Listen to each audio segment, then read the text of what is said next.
ये सत्संग को एकाग्रता पूर्वक आपने मनन नहीं किया, इसीलिए है। कोई महत्व नहीं इस सृष्टि का, यह हमारे प्रभु का खेल है, या कुछ सत्य नहीं है।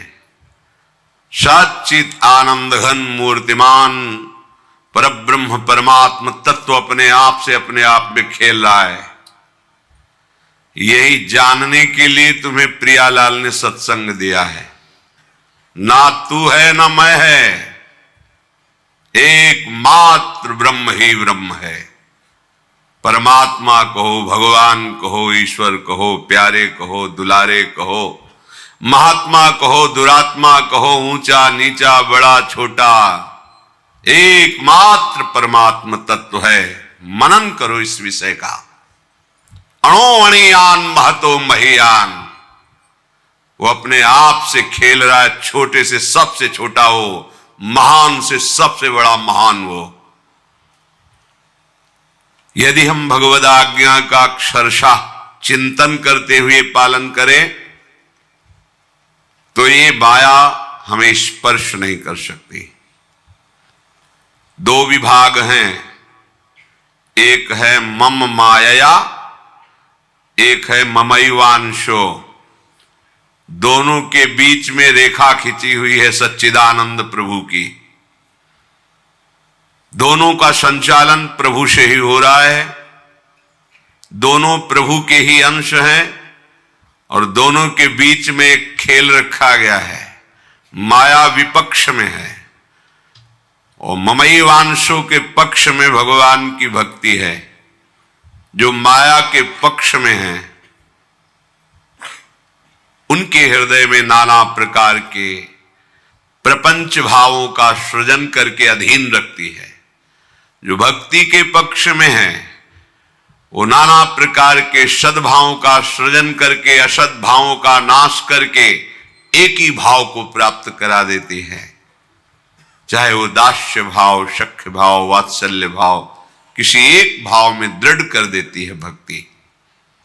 इसलिए प्रत्येक उपासक को सावधानी से निरंतर भगवत चिंतन करते हुए, भगवद वाणी का चिंतन करते हुए अपने समय को व्यतीत करना है। माया का कोई रूप नहीं है कि देखो भाई माया आ गई। वो तुम्हारी बुद्धि में ही बैठी हुई है, तुम्हारे मन में ही उसका प्रभाव है, तुम्हारे अहम स्वीकृति में ही उसका राज्य है। बाहर से भीतर से दोनों जगह उसका प्रभाव है। अगर तुम्हें कोई माया के प्रभाव से बचा सकता है तो मायापति श्री कृष्ण, इनके चरणों का आश्रय लेकर इनके स्मरण में अंतर ना पन्ने पावे। अंतर ही माया है। ध्यान से सुनिए, अंतर ही माया है। माया का स्वरूप क्या है? भगवत विस्मरण करा देना। भक्ति का स्वरूप क्या है? भगवत स्मृति में तन्मय कर देना। माया कैसे प्रभावित करती है? मैं और तू व्यक्ति, पदार्थ, वस्तु, स्थान, घटना से आकर्षित करके। भक्ति कैसे प्रभावित करती है? माया के इस प्रपंच में एकमात्र सच्चिदानंद का विधान मान करके आनंदित होते हुए अब जो होगा महामंगल होगा, मृत्यु भी महामहोत्सव होगी। जय श्री राधे। आगे बढ़ता है वो, पीछे नहीं झुकता। हर प्रपंच के विधान को रौंदता हुआ आगे उपासक बढ़ता है। माया और भक्ति के अंतर को समझिए। माया किसी रूप विशेष का नाम नहीं है, किसी व्यक्ति विशेष का नाम नहीं। जैसे वायु सर्वत्र प्रसार करके प्राणों का पोषण कर रही है, ऐसे सर्वत्र अपने अधीन करके माया हर चराचर को अपने हिसाब से चला रही है, तीन गुणों के प्रभाव से। कोई बिरला ही भाग्यवान श्री हरि की कृपा से, सत्संग के प्रभाव से इस माया को त्याग करके सच्चिदानंद प्रभु को स्वीकार कर पाता है। नहीं तो जो ही तुम इस मार्ग में कदम रखोगे वो आपके सामने जाल फेंक देगी, क्योंकि ये प्रभु की पावर से, प्रभु की शक्ति से शक्तिमान है। साधारण नहीं, किसी देवी देवता की माया नहीं, ये स्वयं श्री हरि की प्रचंड माया है। दैवी हेषा गुणमयी मम माया दुरत्यया। वो विशेष प्रकार से आपकी बुद्धि में पहले व्यक्ति, वस्तु, स्थान, इसको सत्य साबित कराएगी, फिर गुण दोष की रचना को सत्य साबित कराएगी। ये गुणी, ये दोषी, भूल गए कि तुम निकले किसके लिए थे? सच्चिदानंद भगवान का साक्षात्कार करने के लिए, जो संपूर्ण त्रिगुणात्मिका प्रकृति की रचना को बाधित करके एकमात्र भगवत स्मृति में, ये बहुत कठिन विषय है। एकमात्र भगवत स्मृति, बड़े बड़ों से चूक हो जाती है। हम प्रभु का आश्रय लेकर के निरंतर भजन परायण रहे तो हमारी सदगति में अंतर नहीं पड़ेगा।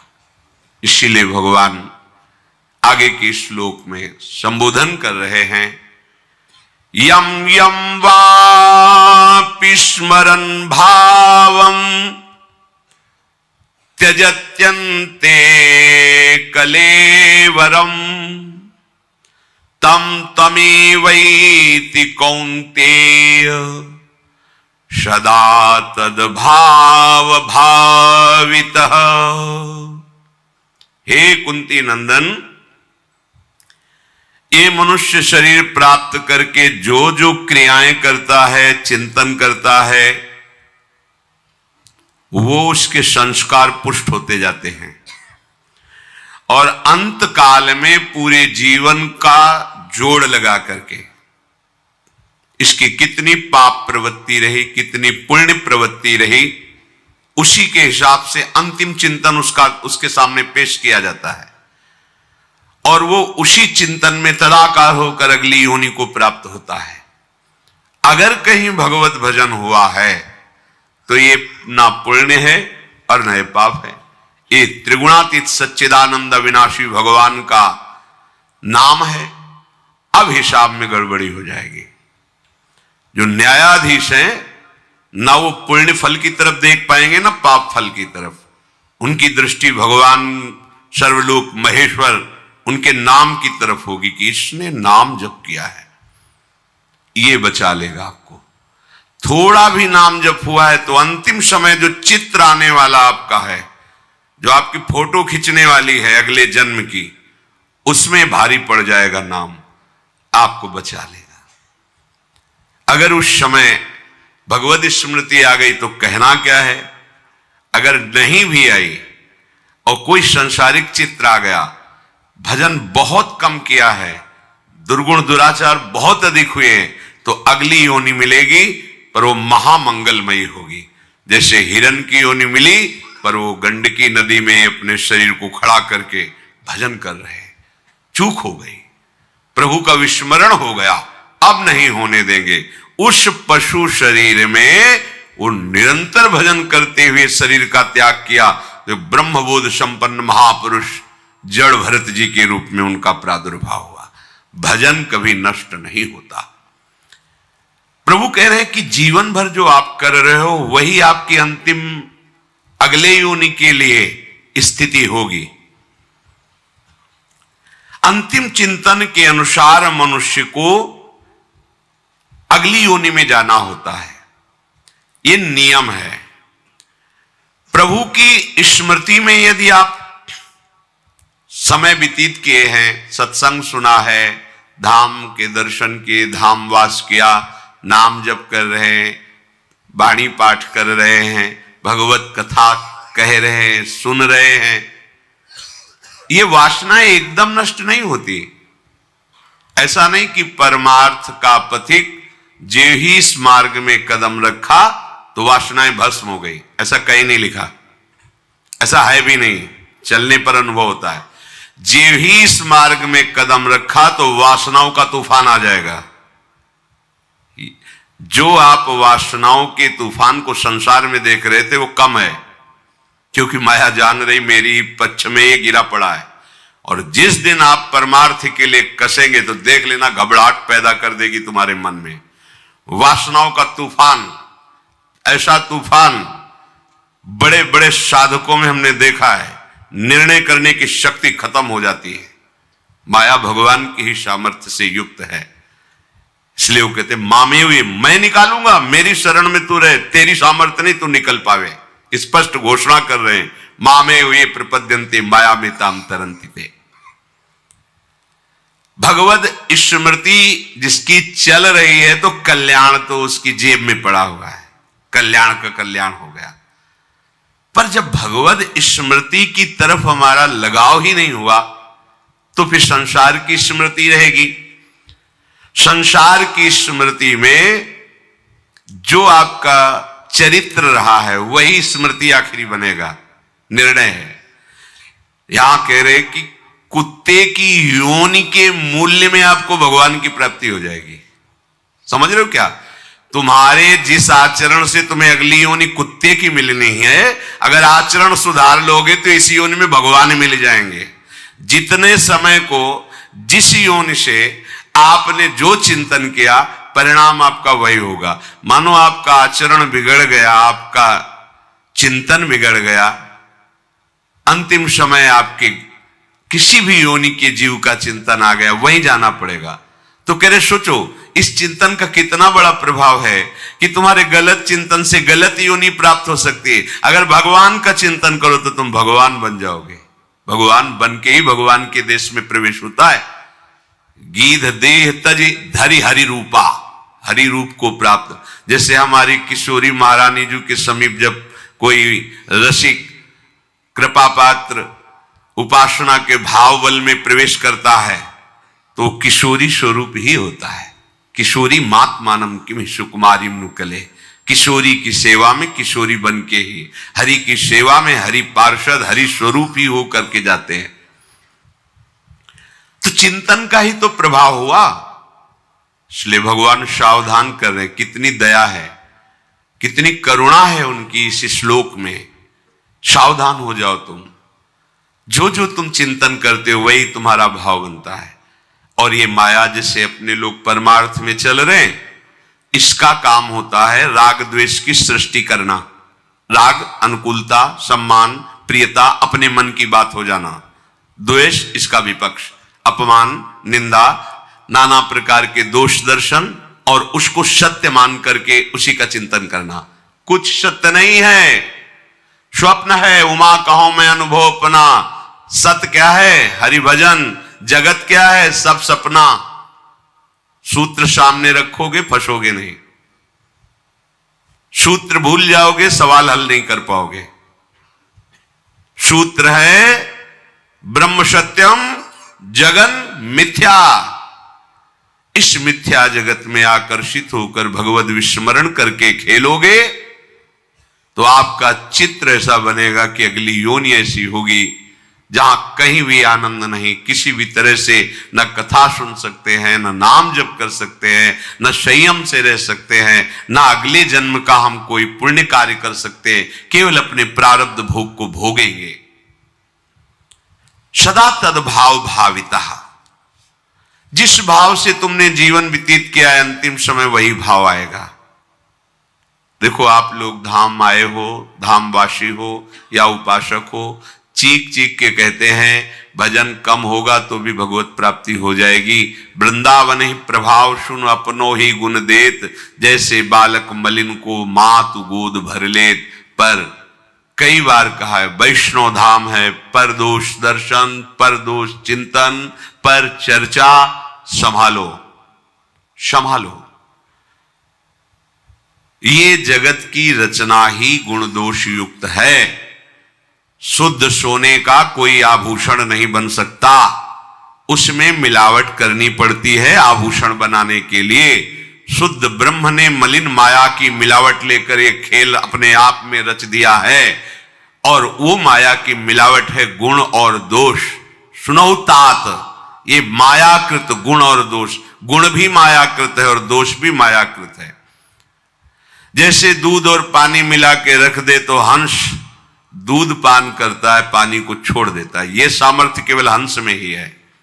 ऐसे ही परमहंस भगवत प्रेमी शरणागत महात्मा जन गुण चेतन जितना ये आप देख रहे हो, ये सब मायाकृत है। जड़ चेतन गुण दोषमय विश्व की न करतार, संत हंस गुण गाए पे परिहरिवार विकार।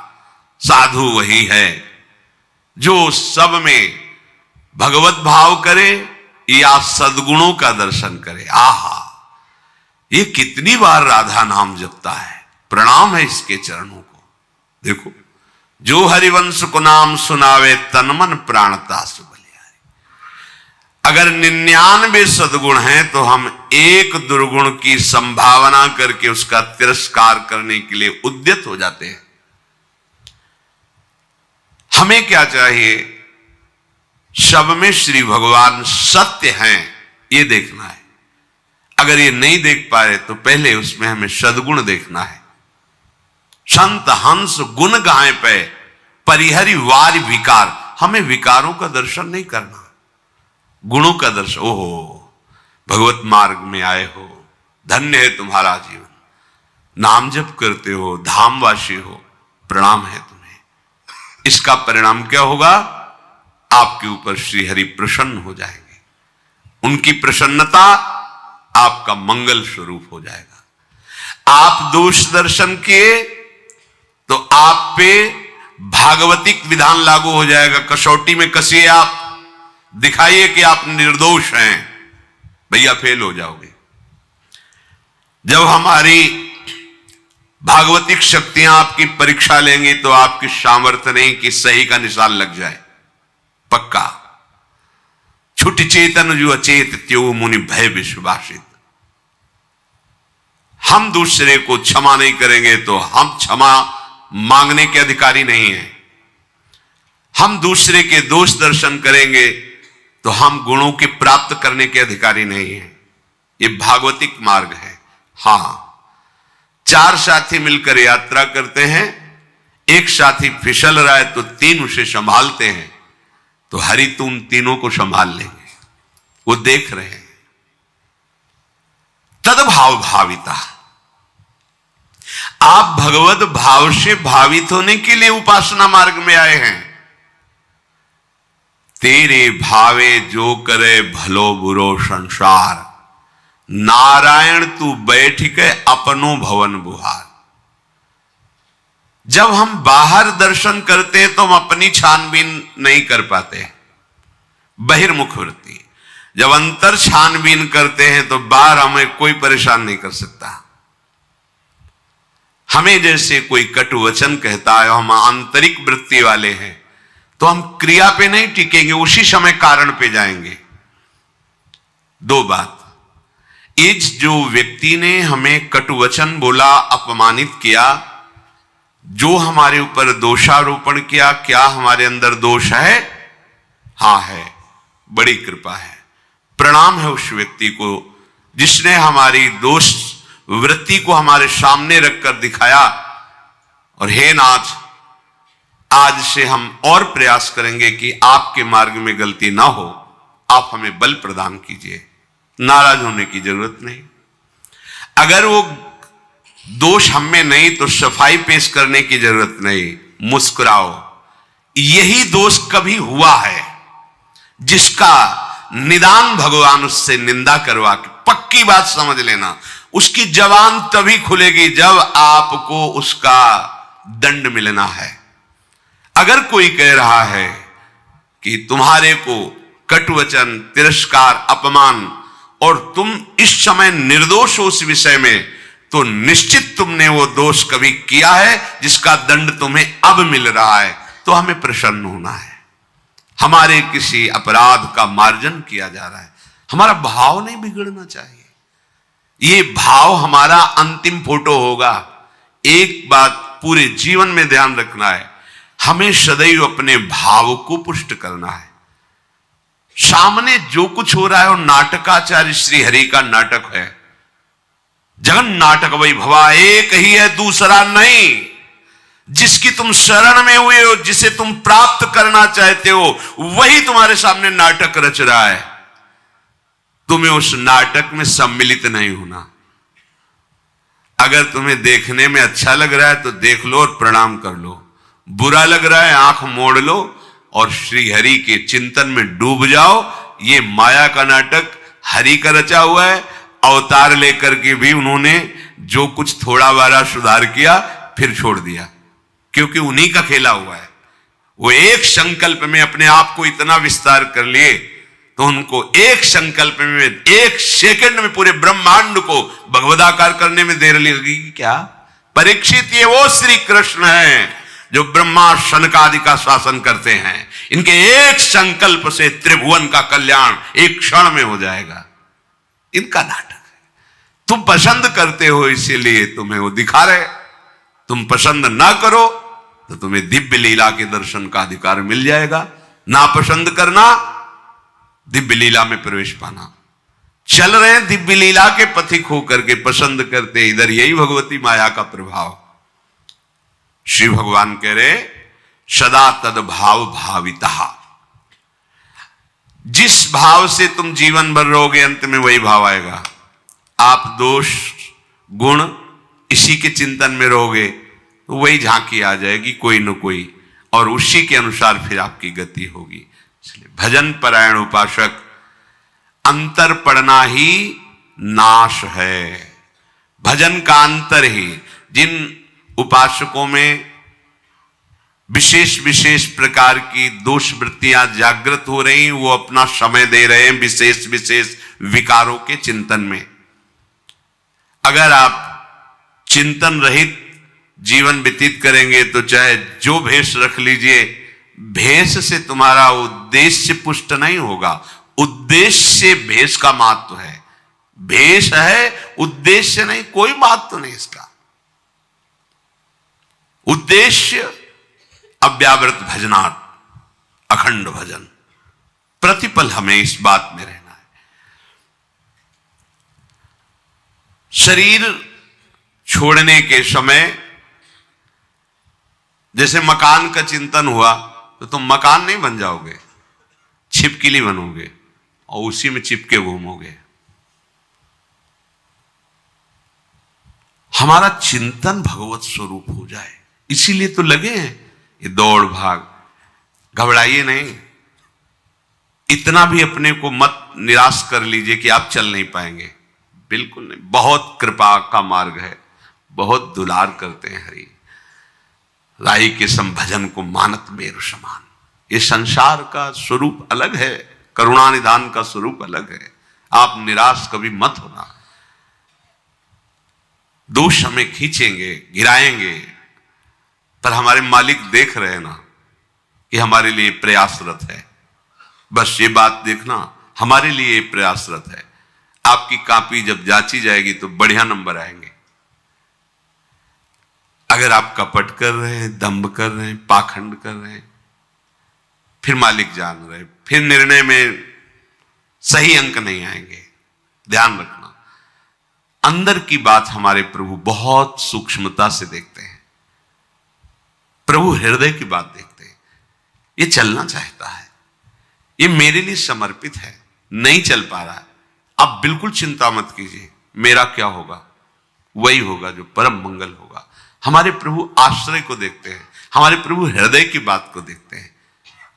करत सुरत सयबार है कि उस जीव के प्रति प्रभु बहुत कृपालु होते हैं जो थोड़ा सा भी प्रयास भजन के लिए शुरू किया है। बाहर वाले लोगों की बात मत मानो, हम आपको हृदय की बात कहते हैं। थोड़ा सा भी भजन के लिए आपका जो एक कदम बढ़ा है ना, प्रभु इतने को ही बहुत मान लेते, बहुत मान। अगर वो ऐसा ना माने तो किसी की सदगति ना होने दे माया, आप समझ लीजिए। थोड़ा सा जहां हम चले प्रभु की तरफ, तो जैसे अत्यंत मोही पिता, वो लड़खड़ा के बालक ऐसे करके चला, वो दौड़ पड़ा, क्योंकि छोटा बालक पता नहीं चल पाए कि ना चल पाए, कहीं गिर ना जाए, वो दौड़ पड़ता है। ऐसे ही तुम अपने प्रति विश्वास रखो। हम नहीं चल पा रहे, बहुत फिसलन माया की है, दौड़ आएंगे प्रभु। बोले 10 साल तो हो गए। तुम्हें 10 साल बहुत लगता है? अभी 10 साल के 10 जन्म व्यतीत हो गए महात्माओं के, साधन करते हुए। और आप अगर 10 साल में 10 मिनट भी भजन करने लगे हो ना, तो माया पर बहुत बड़ी तुमने विजय प्राप्त कर ली। 10 मिनट, ये सब कोई इसका महत्व नहीं जानेगा।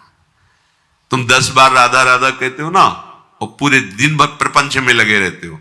हम हृदय से तुम्हें प्रणाम करते हैं कि ये 10 बार राधा नाम जो तुमने बोला है, ये तुम्हारे लिए बहुत बड़ी काम की चीज हो जाएगी, निर्णय में तूफान मचा देगा। पर इतना लेकर हम फिर प्रपंच रति करें और पापाचरण करें, ये चूक हो जाएगी। थोड़ा भी भजन बहुत बड़ा काम करता है। ये मतलब कुछ बातें ऐसी होती जो कहने में एक हल्की नजर आती। कई महात्मा ऐसे स्वप्न में जिन्होंने नाम की महिमा का परिचय दिखाया। ऐसा सुंदर महल जिसमें हर जगह नाम लिखा हुआ है, बीच में वो खड़े हुए हैं। एक एक नाम का ऐसा चमत्कारिक स्वरूप कि उसी में प्रिया प्रीतम झलक रहे हैं, एक एक नाम। मतलब आप बोले राधा, राधा वल्लभ, साक्षात प्रिया प्रीतम आपके जिह्वा में है। एक बार बोले राधा वल्लभ, ये आपको बचा लेगा। घोर पापाचरण तुमसे हुए हैं, तुम्हें एक नाम बचा लेगा, विश्वास करो। पर हम वर्तमान में एक नाम लेकर विषय चिंतन करेंगे तो जलते रहेंगे। हम परिणाम की बात तुम्हें कह रहे हैं। तो ये जलन मिटे और वर्तमान भगवदाकार हो जाए तो कितना बढ़िया रहेगा। इसलिए हमें निरंतर नाम जप करना है। एक नाम के लिए हमारी इतनी श्रद्धा है, इतना विश्वास है कि फूल करके छाती, एक नाम ले लिया ना राधा, बात बन गई।